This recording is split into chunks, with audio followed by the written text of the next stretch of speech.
Aurélie, j'espère que vous allez bien.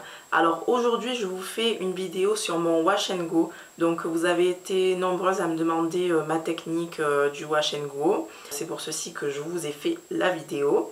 Donc là on est en fin de journée, je reviens du travail. Donc je vous ai filmé en fait ma petite routine du matin, donc de ce matin. Vous allez voir tout ça par la suite. Donc je vous explique un petit peu. Il suffit juste... enfin je vais commencer par le commencement. Le wash and go, en fait en anglais wash and go ça veut dire laver et partir. Donc en fait ça signifie que bon vous devez laver vos cheveux. Vous n'êtes pas obligé de les laver, mais ça signifie les mouiller ou les humidifier. Ensuite appliquer un produit pour un petit peu définir les boucles et ensuite vous partez, vous êtes coiffé. Donc moi ce que j'utilise c'est, vous le verrez dans la vidéo, je vaporise avec de l'eau et j'utilise aussi le pudding de Texture My Way. Donc vous pouvez utiliser soit un pudding, soit un gel. Le plus important c'est d'utiliser un produit qui redéfinit les boucles. Donc moi j'obtiens ce résultat là. Donc les boucles ne sont pas ultra définies, mais bon, comme vous voyez, on les voit un petit peu. Bon, surtout que là on est en fin de journée, j'ai un petit peu tripoté mes cheveux, donc il y a certaines boucles qui ont dû partir.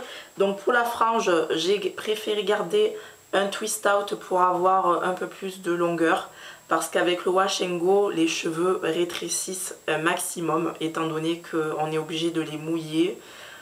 Pour avoir un effet assez bouclé quoi. Enfin c'est tout le principe du wash and go, hein. On est obligé de passer par de l'eau. Donc voilà. Alors pour attacher mes cheveux j'ai utilisé un bas noir, un vieux bas, enfin un mi-bas quoi.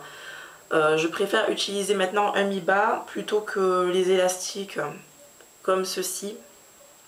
Parce que les élastiques ils ont tendance à se détendre et au fur et à mesure que vous les utilisez, donc ça se détend, ça ne sert plus, il faut les changer assez souvent. Donc je préfère utiliser un bas que je règle selon le tour de ma tête, que je règle de façon à ce que ça soit plus ou moins serré. Donc voilà, et ma foi ça marche très bien comme ça. Alors j'aime bien le wash and go en été justement parce qu'il faut humidifier ses cheveux le matin. Donc en été c'est beaucoup plus pratique parce qu'en hiver quand vous devez sortir avec le froid et tout, on tombe assez malade avec les cheveux mouillés. Donc c'est une coiffure que je fais plutôt l'été.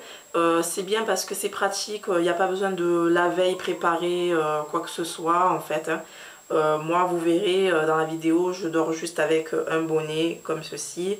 J'ai juste maintenu mes enfin, mon twist out de la frange et c'est tout. Ensuite le matin vous rehumidifiez, vous remettez en forme, vous mettez le pudding. Donc là je l'ai fait mèche par mèche pour bien vous montrer, mais il arrive aussi que je fasse globalement. J'humidifie et je passe le pudding comme ça vite fait. Donc le wash and go me permet aussi de porter mes boucles naturelles parce que j'ai pas tout le temps envie de porter des twist out ou des flat twist, justement parce qu'il faut les préparer et voilà, des fois j'ai pas envie et puis voilà. Donc qu'est-ce que j'ai oublié de dire? Ah oui, il faut absolument que je vous filme mon length check. Donc je devais le filmer depuis début juin, j'ai carrément zappé la chose, donc je vais vous le faire, je vais essayer de vous le faire de suite après. Je vous laisse regarder la vidéo, j'espère qu'elle vous plaira. Si c'est le cas, laissez-moi des petits pouces verts, ça me fait super plaisir. Et je vous dis à très bientôt. Bisous, ciao.